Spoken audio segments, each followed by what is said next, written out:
अस्सलाम वालेकुम, कैसे हैं आप लोग? ठीक ठाक। आज second year commerce, subject accounting, topic चल रहा है हमारा नॉन प्रॉफिट कंसर्न। तो लास्ट 2012 तक कर लिया था। अब देखते हैं 2011 रेगुलर क्वेश्चन नंबर 3।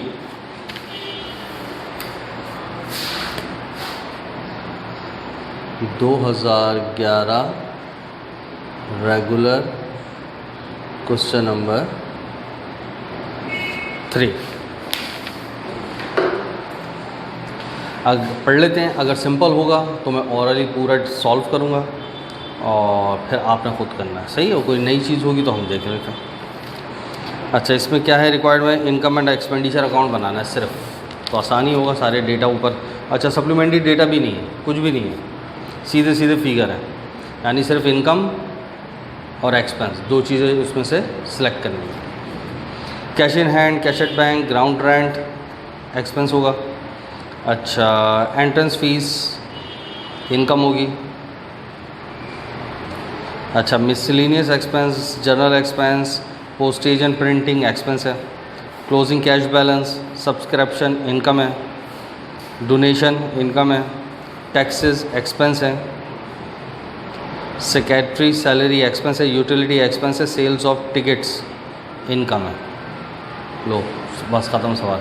सिर्फ आपने एक इनकम एंड एक्सपेंडिचर अकाउंट बनाना है और ये उठा के लिखना। आई रिपीट कि इनकम में क्या क्या आया? Entrance fees, subscription income, donation, sales of tickets. और एक्सपेंस में ground rent, miscellaneous, journal, postage and printing, taxes, secretary salary, utility. ख़त्म। कोई इशू? ये आप खुद सवाल कर लीजिएगा। और इनकम इसमें तक 64,000 का सरप्लस आ रहा है।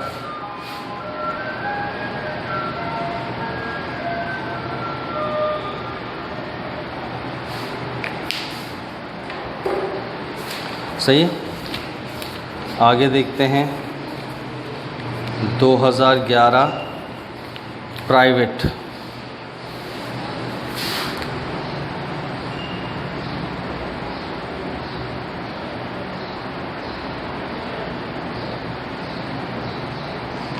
क्वेश्चन नंबर है 3।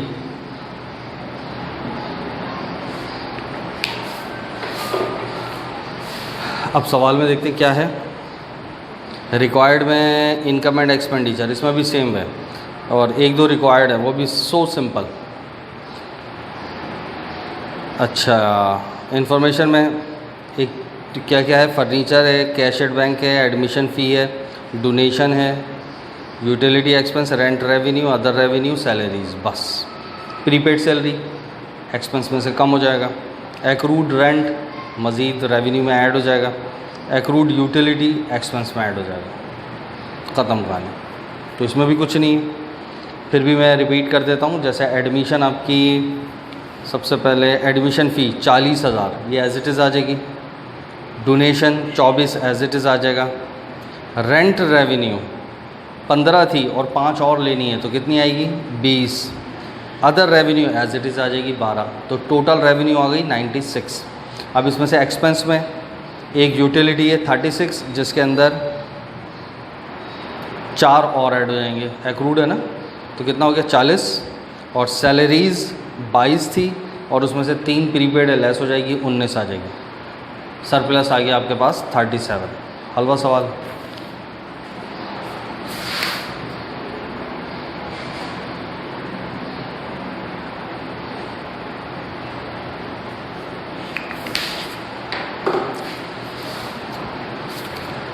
और आगे चेक करते हैं 2010 क्वेश्चन नंबर 2।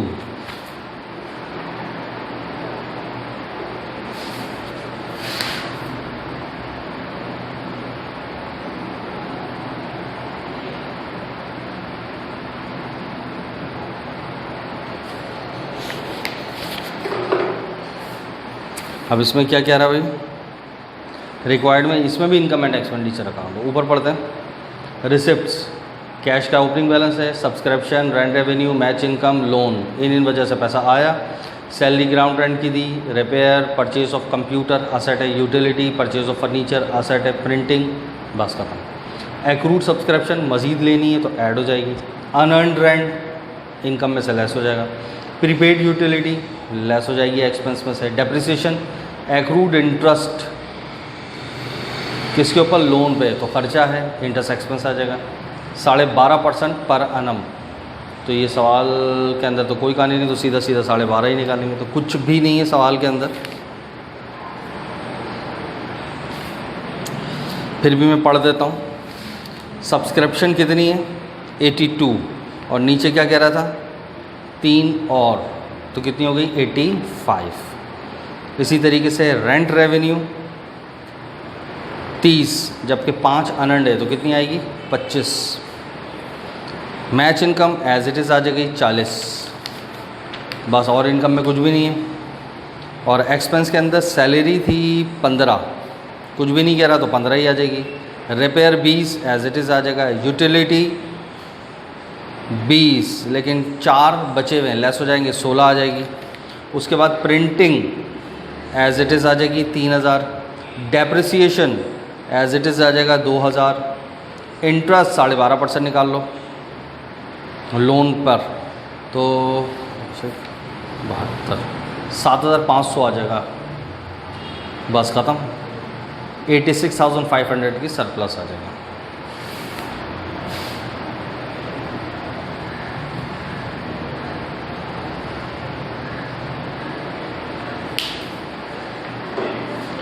ठीक हो गया।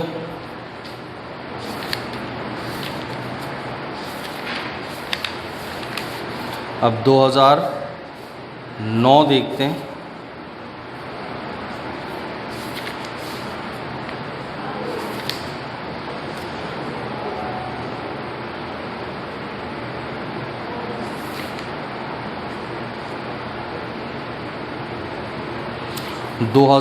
Question number 7।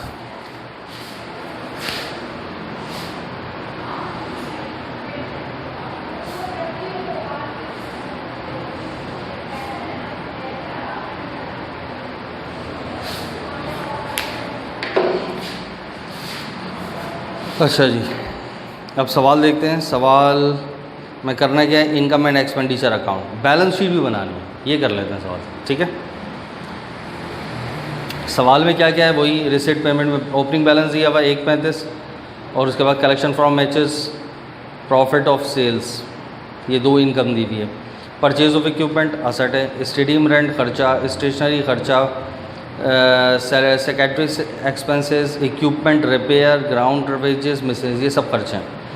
एडिशनल डेटा में कह रहा है जनवरी की पहली को क्या पड़ा हुआ, इक्विपमेंट, एक इक्विपमेंट और एक कैश का ओपनिंग बैलेंस, ये 2 असेट हो गए, बस ख़त्म, और कुछ भी नहीं है। उसके बाद फिर डेप्रिसिएशन 20%, प्रीपेड 45, आउटस्टैंडिंग मजीद देने 24,750। यानी सवाल में ऐसा कुछ भी नहीं है, बस एक चीज़ है कैपिटल निकालना, वो मैं पहले बता चुका हूँ क्या है, शुरू के असेट माइनस लायबिलिटी। तो आपके पास सिर्फ और सिर्फ असेट के अंदर है ही 2 चीज़ें,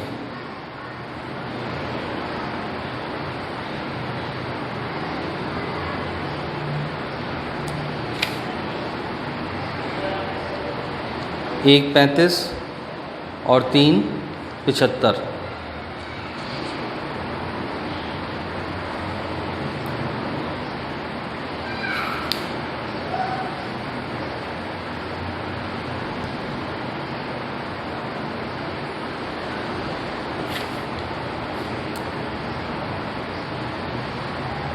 बस, और कुछ भी नहीं है। इनकम एंड एक्सपेंडिचर अकाउंट बनाना है तो ये सॉल्व कर लेते हैं, ठीक है। इनकस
अच्छा जी, तो सबसे पहले क्या करें, इनकम एंड एक्सपेंडिचर अकाउंट बना लें।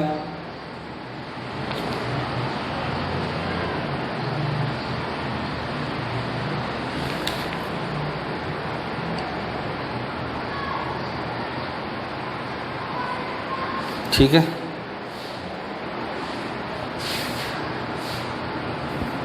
यही बना लेता हूँ।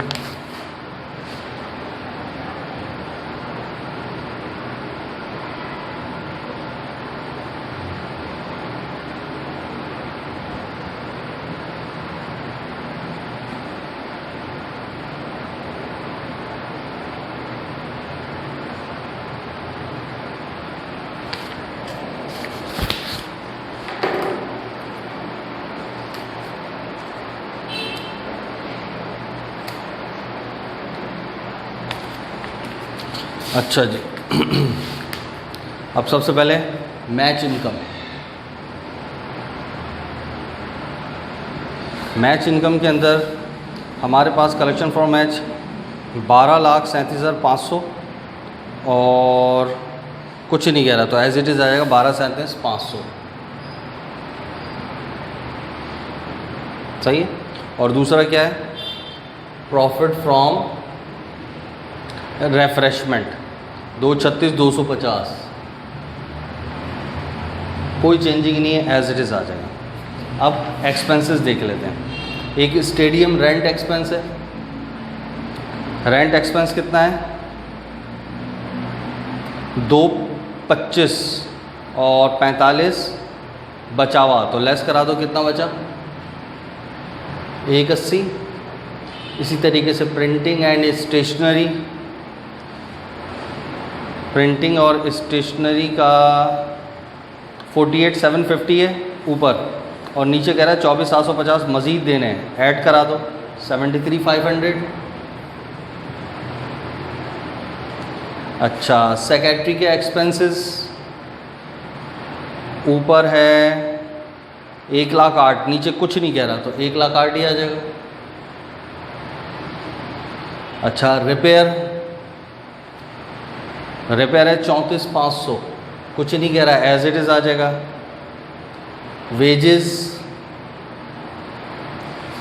वेजेस हैं आपके पास 390, एज इट इज़ आ जाएगा। मिसलेनियस 49,500, एज इट इज़ आ गया। Depreciation 20% per annum. अब 20% पर एनम कैसे निकालोगे, आपके पास क्या चीज़ पड़ी हुई थी, एक इक्विपमेंट पड़ा था 375 का, याद है शुरू में, तो 375 का वो इक्विपमेंट प्लस अभी ख़रीदा 93,750, ठीक है। तो दोनों को सम कर लो, कितना हो गया, 468,750 टोटल। अब इसका 20% निकाल लो, यानी एंडिंग बैलेंस का निकालते हैं ना, तो ओपनिंग प्लस जो अभी ख़रीदा, दोनों को जमा कर लो, उसका 20% निकाल लो, कितना आ गया, 93,750। बस ये सारे खर्चे हो गए। अब बैलेंस कर लो, ये साइड बढ़ी है 1473,750, 1473,750। अब इसमें से ये माइनस करा दो, 544,500, ये आपका सरप्लस आ गया। ठीक हो गया, इसको कॉपी कर लेना। ये वाला एक फिगर आपको नहीं दिख रहा, मैं रिपीट कर दूं, ये वाला फिगर सही है, कितना लिखा हुआ है मैंने, 34,500, सही, 34,500 रिपेयर के, एज इट इज़ आए। क्लियर हो गई। बस इसको आप स्क्रीनशॉट लेके अपने पास राइट डाउन कर लेना। अब मैं इसको मिटा के बैलेंस शीट बना लूँगा।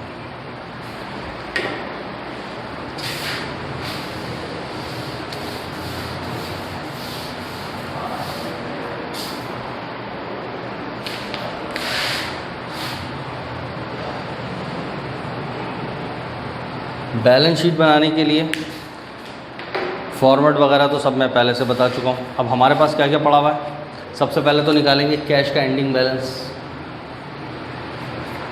कैश का एंडिंग बैलेंस कैसे निकालेंगे? इसने सवाल के अंदर एंड में देखो दिया हुआ नहीं है ना, तो आप क्या करेंगे, पूरा डेबिट साइड जमा करें, रिसिट साइड, और उसमें से पेमेंट साइड माइनस कर दो, तो जो एंड बैलेंस है वो कैश का एंडिंग बैलेंस कितना आ रहा है?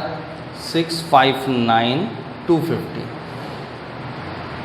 ठीक है, अच्छा जी, कैश का बैलेंस आ गया। और कुछ है? Accounts well, ending, supplies, prepaid था एक,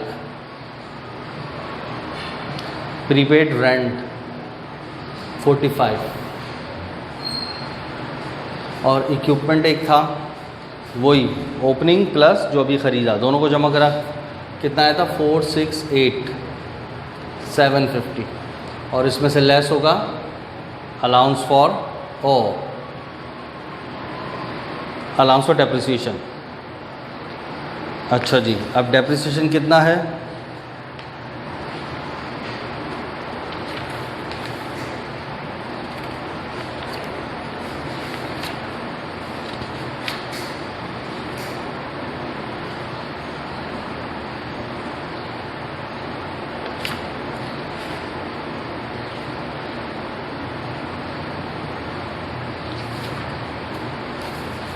अच्छा, डेप्रिसिएशन हमारे पास कितना था? 93,750, 93,750 लेस कर दो, कितना बचा? 375। अब लायबिलिटी साइड पर प्रिंटिंग चार्जेस थे कुछ पेबल 24,750, और फंड हमारे पास कितना निकाला वो तो निकालना पड़ेगा। एक्युमुलेटेड रिज़र्व फंड हमारे पास क्या क्या पड़ा था? एक कैश और इक्विपमेंट, बस। कैश कितना था? 135, और 375 हमारे पास इक्विपमेंट में था, तो कितना हो गया? 5,10,000। तो ये आ गया 5,10,000, और हमें सरप्लस हुआ था कितना? 544,500, तो ये कितना हो गया? 1,054,500। अब इनको बैलेंस कर लो, कितना आ गया?